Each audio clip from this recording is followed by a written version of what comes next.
이사야 43장 16절 17절. 오래전에 여호와께서 바다를 갈라 소용돌이 치는 물결 사이에 옷장길을 내시고 이집트의 막강한 군대와 그 모든 전차와 말을 바닷속으로 끌어들여 송두리째 엎어버리고 그들 다시는 일어나지 못하게 하여 등불을 끄듯이 그들을 완전히 소멸하셨다.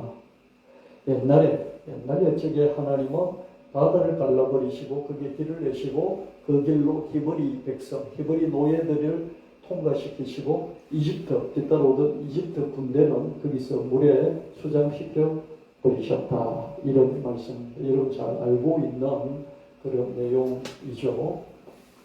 히브리 노예들은 전부 살려주시고 이집트 군인들은 완전히 소멸시켜 버렸습니다. 이사야 43장 18절 19절 말씀. 그러나 여호와께서 말씀하신다. 지나간 일은 잊어버리고 생각하지 말라. 보라, 내가 새로운 일을 행하겠다. 이미 그 일이 나타나기 시작했는데 너희는 보지 못하느냐? 내가 광야의 길을 내고 사막에 물이 흐르게 할 것이다. 옛날에는 하나님이 그렇게 하셨지만 지금 새 일을 하려고 하시는데 그 옛날에 했던 하나님이 했던 그 기적 좀 잊어버려라. 지금 새로 하려고 하는 이 일에 집중해서 이것을 너희들이 알아줬으면 좋겠다. 그게 뭐냐? 광야의 길을 내겠다. 사막에 강물이 흐르게 하겠다.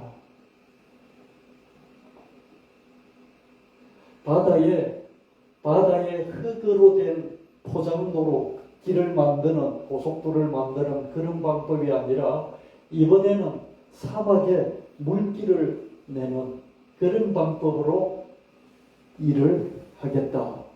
이전에는 바다에 포장도로를 만들어서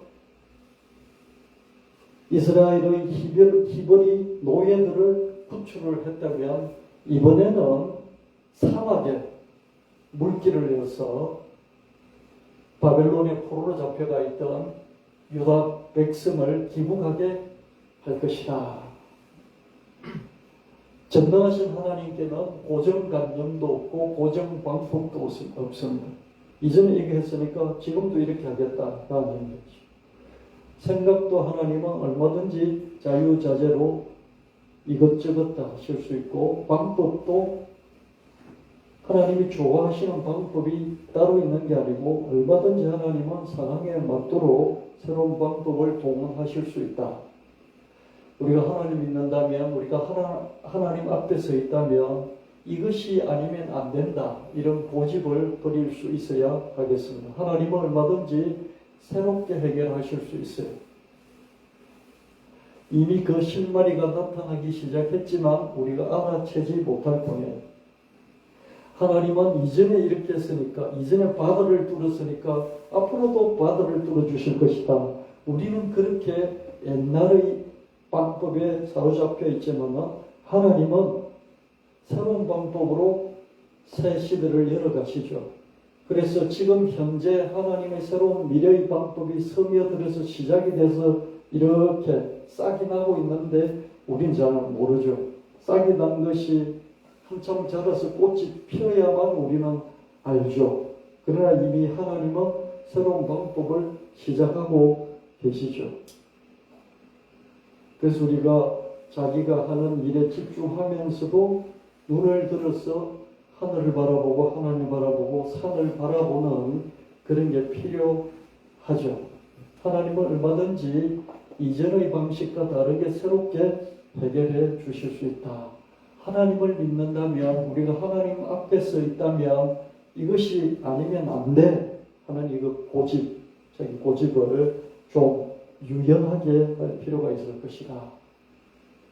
지구의 생명은 40억 년 전에 바다에서 시작됐다고 이야기를 합니다.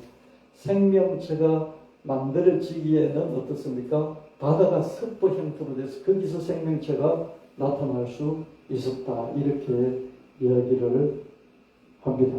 하나님은 흙으로 사람을 빚으시고 코에 생기를 불어넣어서 사람이 되게 하셨다. 성경은 그렇게 말씀하시고, 과학은 뭐냐면 이 40억 년 전에 조그마한 이거 생물이라고 할 수도 없는 단세포 원핵 생물이 생겼다. 이 핵이라고도 할 수 없는 원시 핵을 가진 단세포가 생겼고 이제 진짜 핵을 가진 진핵 생물이 등장했다. 그러다가 단세포가 다세포 생물이 되고 이 다세포 생물이 점점 원시 생물이 수억 년을 지나고 수십억 년을 지나면서 바다 생물들이 나오고 바다 동물이 나오고 바다 식물이 나오게 됐다. 이런 바다 식물과 바다 생물이 점점점 늘어나고 그들 사이에 경쟁이 치열해지고 그리고 이런 화산이라든지 이런 지각 변동들이 계속해서 일어나면서 일부 바다 동물들은 야, 못 살겠다. 이 바다에서 못 살겠다. 그러면서 점점점 어떻습니까? 바다와 육지의 경계선을 왔다 갔다 하다가 결국 땅에는 아무런 주인이 없는데 주인이 없는 땅으로 올라와서 살기 시작했다. 고래가 바다로 가서 육지에서 하던 대로 숨쉬기 위해서 한 번씩 공중으로 떠오르듯이 이 바다 동물은 어떻습니까? 육지로 올라갔다가 숨이 가쁘니까 어떻습니까? 아가미로 숨을 쉬어야 되는 물이 없으니까 또 바다로 들어갔다가 나왔다가 들어갔다가 하다가 결국은 육지에 적응하면서 폐가 생기고 육지에서 살 수 있게 됐다. 이게 진화 과학자들이 생각하는 그런 우리 동물과 식물, 또 육지 동물, 바다 동물 이런 것들의 기원을 이야기하고 있습니다. 이렇게 해서 바다에 살던 그런 식물, 동물, 그 발전했던 그 동물 중에 일부는 바다에서 못 살겠다. 그러면서 다른 데 살 길을 찾아서 막 떠돌아다니다가 육지로 올라와서 양서류가 되고 파충류가 되고 포유류가 되고 조류가 되고 곤충류가 되었다. 이렇게 설명하기도 하죠. 양서류는 뭡니까? 양쪽에서 그죠? 물에서도 살고 육지에도 사는 떼구리 같은 거죠. 이게 양서류고요. 파충류는 뱀 같은 거, 도마뱀, 포유류는 뭐 곰, 사자, 조류는 하늘 날아다니는 그런 새들이고요. 곤충류 여러분 잘 아시죠? 이렇게 해서 수천만 년이 또 흘렀어요. 그랬더니 이 육지에 너무 많은 동물들이 생존 경쟁을 벌이니까 육지 동물, 바다에서 올라와서 육지 동물이 되었던 일부 동물들 중에 일부가 이 육지의 치열한 생존 환경을 떠나서 바닷가를 어슬렁 거리다가 점점 더 깊은 바다로 들어갔을 것이다. 아까 그 파키스탄의 늑대라고 하는 거죠. 그 고래의 조상, 파키스탄의 늑대라고 하는 그 고래의 조상이 바닷가를 어슬렁거리다가 여러분 늑대들이 그죠? 숲에만 사는 늑대들이 있는가 하면 바닷가에서 사는 늑대들이 있어요. 그 늑대들이 이렇게 물고기를 잡으러 들어갔다 나왔다 그러다가 하마도 물속에서 5분을 참잖아요. 그런 것처럼 점점 참는 시간이 늘어나면서 뭔가 진화를 이루면서 고래가 됐을 것이다. 이렇게 추측을 하는데요. 바다에서는 고래가 있고 바다 코끼리가 있고 바다 사자가 있고 바다 표범이 있고요. 바다 개가 있죠. 그죠? 그리고 해달이 있지 않습니까? 바다 수달이 있지 않습니까? 그죠? 이런 전부 다 새끼를 낳아서 젖으로 기르고 폐로 호흡을 하고 코로 호흡을 하는 포유류이죠. 그죠? 물고기가 아니죠. 그죠? 바다에 사는데 어떻습니까? 코로 숨쉬고 폐로 숨쉬고 그죠? 그리고 다리도 있고 꼬리가 있는데 그 꼬리는 뒷다리 같이 그런 역할을 하고 이게 앞 지느러미가 있는데 앞 지느러미는 가만히 보니까 물고기 지느러미라기보다는 앞 다리와 같은 그런 모양을 하고 있습니다. 고래의 조상은 바다에서 육지로 올라와서 살다가 육지가 아니다 이렇게 판단을 내리고 다시 바다로 기향을 했습니다. 기향 원래 고향으로 되돌아갔다 이런 말해줄 것이죠. 제가 이런 걸 막 끄집어내서 말씀을 드리는 건 뭐냐면요. 한번 우리 인생을 한번 생각해 보자는 거예요. 우리 삶이라는 것이 어디 한 군데 이렇게 영원히 살 만큼 그런 곳이 있을까.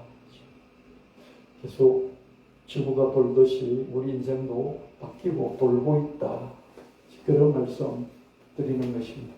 고래의 조상은 바다 생활에 적응하기 시작했고요. 코를 머리 위로 코가 이 앞에 있잖아요. 주둥이 쪽에 있잖아요. 근데 머리 위로 올렸죠. 그죠? 숨쉬기 편하도록.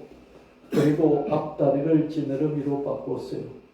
이 꼬리가 수평 형태의 꼬리 지느러미로는 앞뒤 상하를 움직이며 뒷다리처럼 사용했죠. 마침내 고래는 바다의 가장 큰 제왕으로 바다를 군림할 수 있었습니다. 이걸 보면서 저는 이런 생각을 해봤습니다. 이것이 아니면 안 된다. 이런 고집을 버려야 되겠다. 바다에서 올라와서 육지 동물이 되었던 고래는 다시 바다로 갔잖아요. 그죠? 삶이 유연해야, 사람이 유연해야 자기 삶도 있고 또 자기 후손의 삶도 있겠다. 이런 생각을 해봤습니다. 일부 바다 동물은 육지로 올라와서 지배적인 육지 동물이 될 수 있었고, 일부 육지 동물은 다시 바다로 기양을 해서 지배적인 바다 동물이 될 수 있었습니다. 펭귄은 하늘을 날았지만은 체형, 날개, 이것이 하늘을 지배하기는 부적합했죠. 그래서 펭귄은 미련 없이 하늘을 버리고 과감히 바다로 갔고요. 그것도 다 얼어있는 남극의 극한의 바다로 갔습니다. 이 남극 바다에서 펭귄은 바닷속을 날아다니듯이 누빌 수가 있었어요. 이 몸집, 하늘에는 부적합했는데 바다에는 너무 맞는 그런 체형이에요. 그래서 바다를 하늘처럼 날아다니며 누빌 수 있었습니다. 그래서 결국 바다의 작은 제왕으로 군림할 수 있습니다. 남극 바다의 작은 제왕이 펭귄입니다. 하늘을 버리고 바다를 갔기 때문에 바다의 제왕으로 살 수가 있었습니다. 이것이 아니면 안 된다는 고집을 버리는 것, 더 유리한 환경을 찾아내는 것, 그래서 거기서 적응하고 또 변화도 하고 지배력을 갖는 것, 이것이 내 자신을 위한 삶의 역동성이고 우리 후손을 위한 삶의 역동성이지 않을까, 이런 생각을 해봤습니다. 여러분, 펭귄이 남극 바다로 갔는데 그 삶이 그렇게 편하기만 한 삶은 아니었잖아요. 그렇죠? 그 혹한 얼음에서 새끼를 낳아서 알을 낳아서 새끼를 키우려고 75일 동안 자기 발등 위에 올려놓고 꼼짝 안 하고, 그죠? 거기서 버텨야 되는 거죠. 우리가 전기장판 켜놓고 거기에 이렇게 알을 품고 있는 게 아니고요. 그 혹한의 그 얼음덩이 위에서, 그죠? 그 발이 얼마나 시렸을까, 이런 생각이 들고 그래요. 그죠? 자기도 발이 시려니까 어떡합니까? 발을 이렇게 까치발 반쯤 들고 있는 그런 모습을 볼 수가 있었습니다. 그죠? 그게 적응할 뿐만 아니라 또 변화도 하면서, 그죠? 뒷다리가 짧아지면서 꼬리지는 러미가 생기고, 그 꼬리지는 러미는 수직이 아니라 수평으로 해서 이렇게 옛날에 육지에서 살던 것처럼 그렇게 바다에 적응하는 그런 고래를 보면서 우리는 거기서 적응하고 변화하고 지배를 받는 이것이 역동적인 삶의 방식이다, 이렇게 생각을 해봤습니다. 박쥐는 새끼를 낳아 젖으로 기르는 포유류입니다. 포유는 우유를 포함해서 그 우유를 품고 있어서 그 우유로 새끼를 먹여서 키운다는 것이죠. 그러나 박쥐는 땅을 지배하기는 역부족했어요. 땅에서 사는 게 포유류잖아요. 그렇죠? 근데 땅을 지배하기에는 박쥐는 역부족했어요. 그래서 대부분의 땅을 포기하는 대신 땅을 대부분 포기해주고 동물 정도만 박쥐는 갖고 있습니다. 하늘을 갖고 싶었습니다. 그래서 박쥐의 날개는 앞다리의 발전적인 변형이었습니다. 박쥐의 날개를 보면 이게 날개라기보다는 앞다리였는 거죠. 앞다리를 자꾸 날려고 쓰다 보니까 거기서 날개 형태가 됐다는 것이죠. 박쥐의 날개는 날개가 아니고 앞다리인데 앞다리가 그렇게 생기도록 바뀌어져 가는 것이죠. 그렇죠? 마침내 박쥐는 밤하늘의 작은 제왕으로 군림할 수 있습니다. 하늘을 나는 포유류는 박쥐가 유일합니다. 그렇죠? 좀 박쥐를 보면서 생긴 게 그러고 막 소리도 끽끽거려가지고 사람들이 싫어하는 동물인데요. 박쥐를 보면 갖고 있는 게 초음파적인 이런 기능도 있고 그래가지고 좀 멀리 있는 사물들을 여기서 바로 알아차릴 수 있잖아요. 초음파를 통해가지고, 그죠? 박쥐는 뛰어난 점들이 여러 가지가 있는데요. 특별히 다른 것보다도 모든 포유류 중에서 하늘을 날 수 있는 포유류는 박쥐밖에 없다는 거예요.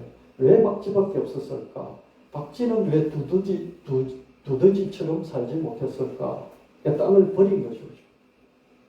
두더지처럼 땅을 지배하기에는 뭔가 자기가 부족하다고 느끼고 자기가 잘할 수 있는 것을 좀 찾다 보니까 하늘 나는 이런 식으로 발전을 할 수 있었을 것이다. 이것 아니면 안 된다는 고집을 우리가 좀 버리고 좀 더 유연성을 가질 필요가 있지 않을까 이런 생각을 해봤고요. 우리가 오래 집중하던 것에서 눈을 한 번씩 들었어.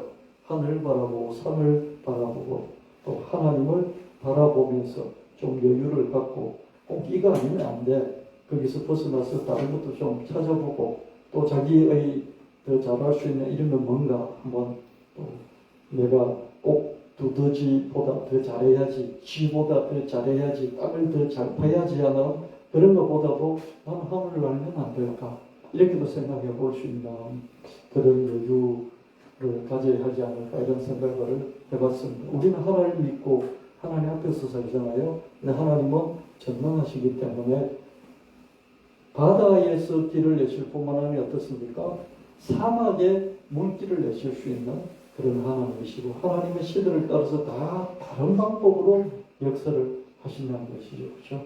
우리는 하나님이 이전에 이렇게 했기 때문에 그 경험상으로 앞으로도 그렇게 하실 것이라 하면서 하나님을 찾아가는데 하나님은 늘 새롭게 얼마든지 우리에게 해결책을 주실 수 있는 분이시다. 사람은 육지를 지배하고 싶어서 말을 가축으로 만들어 몰았죠. 마차를 몰았죠. 차를 몰았죠. 지금은 KTX 열차를 몰고 있죠. 그렇죠? 왜? 땅을 지배하고 싶어서 그랬죠. 바다를 지배하고 싶어서 배를 만들어 띄웠고요. 하늘을 지배하고 싶어서 비행기를 만들어 띄웠죠. 우주를 지배하고 싶어서 우주선을 만들어 띄우고 있습니다. 이것이 아니면 안 된다. 이곳이 아니면 안 된다. 이 사람이 아니면 안 돼. 이런 고집을 우리가 버릴 수 있어야 되겠습니다. 그렇죠? 이 사람이 아니면 안 돼. 이 고집을 버리면 어떻습니까? 연애하다가 안 맞다고 막 이렇게 거절당해 또 쫓아가서 그 사람 죽이고 이런 짓은 안 할 수 있지 않습니까? 그렇죠? 이 사람 아니면 안 돼. 이 생각 가지고 있으면 어떻습니까? 그 사람 떠나버리면 내 인생이 무너져 버리잖아요. 근데 유연하게 생각하면 이 사람 아니면 안 돼. 이곳 아니면 안 돼. 여기가 아니면 안 돼. 이것 아니면 안 돼. 하나님을 믿는 사람이라면 이건 고집에 불과하다. 왜? 하나님은 바다에 흙길을 내시고 사막에 물길을 내시고 다음은 어떻습니까? 흙길도 물길도 아닌 또 다른 방식의 길을 내실 수 있는 분이시기 때문이라는 것이죠. 우리는 더 유리한 환경을 찾아내고 거기서 적응하고 또 변화하면서 지배력을 키워나갈 수 있어야 하겠습니다. 우리는 100년밖에 안 살기 때문에 고래가 이렇게 변한 것은 한 5천만 년 정도 됐다고 그래요. 우리가 5천만 년을 살 수 없기 때문에 고래처럼 이렇게 변할 수는 없잖아요. 그래도 고래가 변한 것을 보면서 박쥐가 변한 것을 보면서 펭귄이 변한 것을 보면서 우리는 어떤 생각을 할 수 있겠습니까? 우리가 5천만 년 동안 이렇게 변하지는 못할지라도 내 100년 동안 이 고래나 박쥐나 펭귄을 보면서 그들이 변화갔던 것처럼 나도 좀 더 유연한 자세를 가질 수 있지 않을까. 그런 건 우리가 스스로 취할 수가 있겠죠. 그죠? 욥기 42장 2절 3절 말씀에 주께서는 못하실 일이 없사오며 무슨 계획이든지 못 이루실 것이 없는 줄 아오니 무지한 말로 이치를 가린 자가 누구니까. 나는 깨닫지도 못한 일을 말하였고 스스로 알 수도 없고 헤아리기도 어려운 일을 말하였나이다. 욥의 고백이죠. 그죠? 욥이 마지막에 고백하고 있는 고백입니다. 자기 딴에는 욥기 1장부터 해가지고 쭉 내가 의롭게 살았는데 하나님이 이럴 수 있어 그러면서 하나님께 따졌는데 그 따지는 것조차도 자기가 의롭게 산 삶조차도 하나님 앞에서는 정말 별거 아니구나 이것을 깨닫고 하나님은 정말 청량할 수 없는 이런 분이시구나 그런 걸 깨닫고 고백하는 것입니다. 하나님은 무엇이든지 다 할 수 있는데 내가 뭣도 모르면서 찌꺼렸습니다. 시부름거렸습니다. 죄송합니다. 이런 고백인 말씀입니다. 하나님 못하실 것도 없고 못 이루실 계획도 없습니다. 단지 내가 내 수준에서 이러쿵 저러쿵 시부름거릴 뿐인 거죠. 하나님 이것도 안 해주시고 저것도 안 해주시고 이것도 안 되고 저것도 안 되고 막 우리는 자기 생각으로 막 내뱉잖아요. 욥도 욥기 전체를 보면 대부분 욥이 시부름거렸고 그죠? 그 시부름거린 것을 듣다가 듣기 싫으니까 어떻습니까? 찾아온 친구들이 반박을 하나 반박하면서 또 시부름거린 그런 말씀의 지병이 뭐냐면 욥기예요. 욥기는 하나님 앞에서 욥이 대부분 시부름거리고 그 시부름거린 찌꺼린 것이 듣기 싫어서 또 막 달려들어서 시부름거린 찌꺼린 그것이 만들어서 압축된 것이 욥기라고 볼 수 있습니다. 그러나 욥은 깨닫고 하나님은 이렇게 놀라우신 분인데 내가 내 수준에서 그냥 말을 함부로 마음대로 내뱉었는데 그건 내가 힘들어서 그런 거니까 내가 너무 힘들어서 그러니까 하나님 이해해 주시고 그러나 앞으로는 그렇게 안 하겠습니다. 이런 고백인 것을 보게 됩니다. 빌립보서 4장 13절 말씀에 내게 능력 주시는 자에서 내가 모든 것을 할 수 있느니라. 하나님은 전지전능하신다. 우리가 계속 집중하고 있는 것에서 눈을 한 번씩 들어서 하나님을 바라볼 수 있어야 되겠습니다. 내가 하나님 믿는다면 하나님 앞에 있다면 안 된다.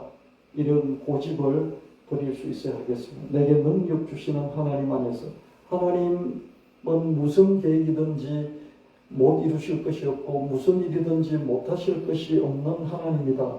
그 하나님 내가 믿는다면 그 하나님 앞에 내가 있다면 그 하나님 있는 나도 하나님 능력을 얻어서 모든 것을 할 수 있는데 그렇다면 안 된다는 이런 고집 이것 아니면 안 된다 이런 고집을 버릴 수 있어야 하겠습니다. 좀 더 유리한 환경을 찾아내고 박쥐가 하늘을 찾아냈듯이 펭귄이 바다를 찾아냈듯이 고래가 다시 바다를 찾아냈듯이 유리한 환경을 여러분에게 조금 더 유리한 환경 아이가 좀 더 유리한 환경을 찾아내고 거기서 좀 적응도 해보고 적응하는 데서 끝나지 않고 변화도 주고보고 그죠? 코가 앞에 얼굴 앞에 달려있는 것을 머리 위로 올려도 보고 그죠? 이런 식으로 변화도 하고 그래서 거기서 점점점 지배력을 키워나갈 수 있어야 되고요. 전능력을 가질 뿐만 아니라 변화하는 힘도 갖고 또 지배하는 힘도 가져나가야 되겠다. 이런 생각을 해봅니다. 고래는 5천만 년이 걸렸지만 우리는 어떻게 100년 살면서 이렇게 할 수 있느냐? 못해요. 그러나 그 한도 안에서는 이런 자세를 갖고 살아갈 수 있을 것이다. 그렇게 말씀을 드립니다. 가장 먼저는 이렇게 하려면 건강이 중요합니다. 건강해야 적응도 하고 변화도 하고 지배력도 가질 수가 있습니다. 건강을 잃으면 내가 지금 가지고 있는 것마저도 다 잃게 되죠. 그죠? 건강이 1순위입니다. 건강 잃으면 다 잃어버리는 것이죠. 그죠? 아무리 많은 걸 가졌더라도 다 소용이 없습니다. 무슨 수를 쓰든지 건강부터 챙겨야 하겠습니다. 내가 건강해지겠다. 그런데 그걸 무시하고 도와주지 않는 그런 부모가 있겠습니다. 자식이 건강하려고 애를 썼는데 그걸 우습게 여기면서 비난하는 그런 부모가 어디 있겠느냐고. 그렇죠? 우리가 건강하겠다고 하는데 건강해지겠다고 하는데 그걸 안 도와주실 하나님이시겠느냐 이 말씀입니다. 나에게 대단한 아빠 찬스는 없지만 위대한 하나님 아버지 찬스는 얼마든지 있다.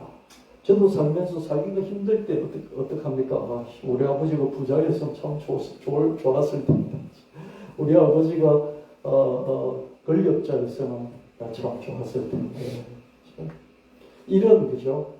그냥 망상이라도 한 번씩 해볼 때가 있지 않습니까? 그죠? 근데 타고난 게 그런 걸 어떻게 해요? 아빠 찬스가 없어야 되죠. 그럼 어떡합니까? 가만히 보니까 있는 거예요. 하나님 아버지 찬스가 있는 거예요. 이 하나님 아버지는 세상 아버지하고 비교할 수 없는 그런 아버지이십니다. 그렇죠? 이 하나님 아버지 찬스를 우리가 그때그때 쓸 수 있어야 되겠습니다. 없는 육신의 아버지 찬스를 가지고 자꾸 마음에 애달바 하지 마시고요. 있는 하나님 아버지 찬스를 여러분들이 그때그때 쓸 수 있으면 참 좋겠다. 이걸 많이 쓰는 사람이 있고 평생 한 번도 못 써보는 사람도 있을 것 같습니다. 요한 3서 1장 2절 말씀에 사랑하는 자의 내 영혼이 잘된 같이 내가 범사에 잘되고 강건하기를 내가 간구하노라. 우리 영혼이 잘되고 육체가 잘되고 범사가 잘되고 이 모든 것이 통틀어서 잘되는 인생을 살기를 원합니다. 주일 예배를 통해서 영혼의 건강을 얻고요. 나비헬스 선교의 의료기기들을 통해서 육체 건강을 얻고요. 또 영업활동을 통해서 재정 건강을 얻어나가는 우리 나비헬스 선교회가 되기를 바라고요. 저는 나비헬스 선교의 이 맹목상의 대표이고요. 여러분은 전부 다 정회원들이십니다.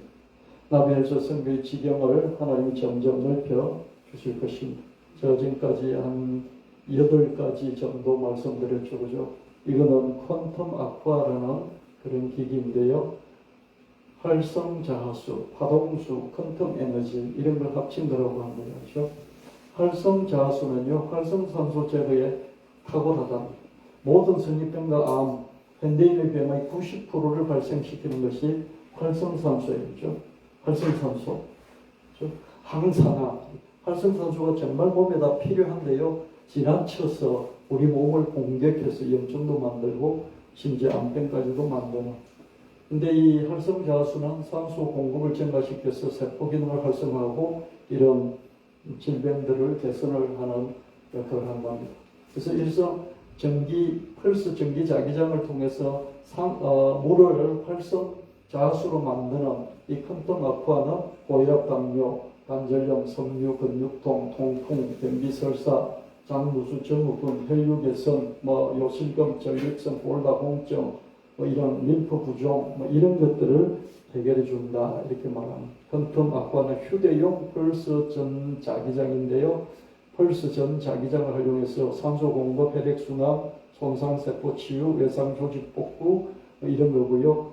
그래서 대사질환, 관절염, 골 스트레스 완화, 세포 기능 활성, 노폐물 독소 배출 이런 거, 수면 효과가 아주 좋다 이렇게 말하고 있습니다. 이게 그죠? 이게 펄스 전 자기장이 물 안으로 들어왔죠. 여기 물 같은 걸 올려놓으면 물이 활성자수로 변하고요. 그 물을 마시면 이런 효과들이 있다는 것입니다. 퇴행성 신경질환, 고혈압, 뇌경색, 머리 종기 이걸 옆에 두고 이렇게 일주일을 잤더니 머리에 혹이 이런 게가 났는데 혹이 없어져 버렸다. 이런 지처음 사례도 있고 그렇습니다. 통풍, 요실금 이런 것들이고요. 이거는 이렇게 조그맣게 이렇게 손으로 들고 다니고 그죠? 주머니에 넣고 다니고 올려놓고 물을 언제든지 활성자수로 바꿔서 올려놓기만 하면 바뀌어지고 그걸 먹으면 몸에 변화가 있다. 이런 것이 하나 들어왔고요. 이거는 퓨리젠 골드인데요. 이건 마시는 그런 미네랄 물입니다. 퓨리톤이라는 광석인데 이 광물을 약용 강물을 물로 만든 거예요. 퓨리톤.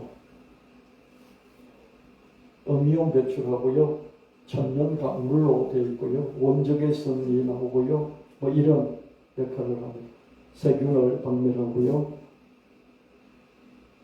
세계 최초로 정토 광물에서 나노 입자 크기로 추출한 퓨리톤 이걸 가지고 화장품도 만들고요. 건강기능식품도 만들고 그렇습니다.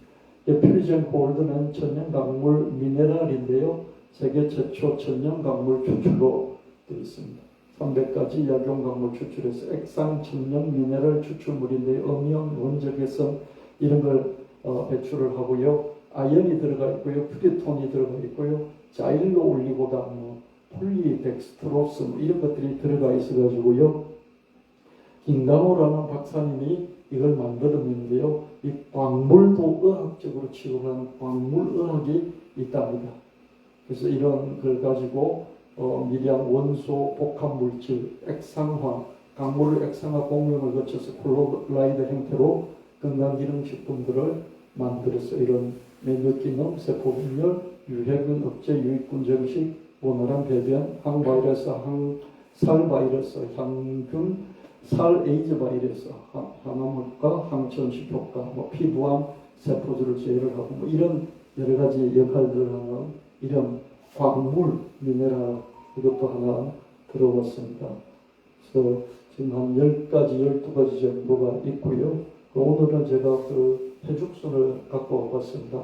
해죽순은 폴리 미네랄이 그 홍삼의 60몇 배가 들어가 있다고 그래요. 홍삼의 43배가요 들어있다고 그러죠. 그죠? 폴리페놀은 어떻습니까? 우리 몸에 있는 모든 염증들을 없애주는 황산화, 우리 활성산소를 제거해주는 그런 역할을 한다. 그래서 노화를 방지한다. 한 봉지씩 여러분 한 가정에 하나씩 가져가시면 한 봉지만 하더라도 한 달 먹을 수가 있습니다. 그렇죠?